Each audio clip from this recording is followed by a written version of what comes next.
Ibrani kuno, anak Allah bukan berarti keturunan biologis. Bahkan dalam Alkitab sendiri, istilah anak Allah sering dipakai untuk manusia saleh atau nabi pilihan. Keluaran 4:22, open quote, Israel adalah anakku yang sulung, close quote. Jadi jika sebagian Yahudi berkata Uzair anak Allah, itu bentuk pengagungan berlebihan, sama seperti orang Kristen yang kemudian menuhankan Yesus. Al-Quran mengecam dua-duanya, Yahudi yang menuhankan Uzair dan Nasrani yang menuhankan Al-Masih. Keduanya disebut meniru orang-orang kafir terdahulu, yaitu bangsa-bangsa yang menganggap manusia saleh sebagai anak Tuhan, pola paganisme kuno. Siapa maksud orang kafir terdahulu? Contohnya, kaum pagan Mesir kuno menyebut Firaun sebagai anak dewa Ra. Bangsa Romawi menyebut Augustus Caesar sebagai Divi Filius, anak dewa.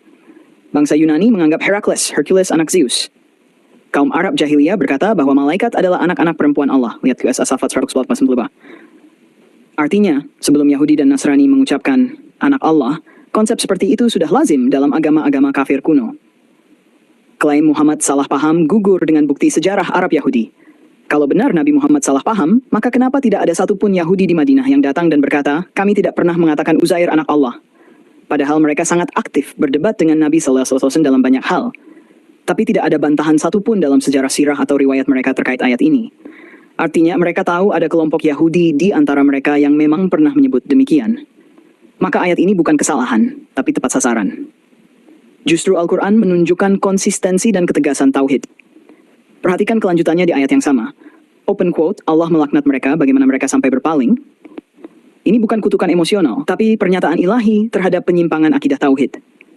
Sama seperti dalam perjanjian lama, ketika Tuhan berfirman, open quote, terkutuklah orang yang membuat patung ukiran. Ulangan 27:19, close quote.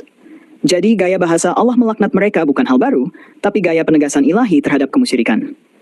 Ironinya, Kristen justru meniru pola yang sama. Orang Kristen menuhankan Yesus dengan alasan anak Allah. Sementara di Alkitab sendiri, Yesus berkata, open quote, Bapa lebih besar dari aku. Yohanes 15:12, Allahku dan Tuhanku, Yohanes 20:11, close quote. Maka ayat QS 9-30 justru menyentuh inti kesalahan keduanya, menjadikan manusia saleh sebagai anak Tuhan.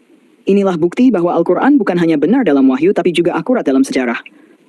Uzair ibnullah bukan kesalahan Nabi Muhammad SAW, tapi kebenaran yang diabaikan orang yang malas meneliti.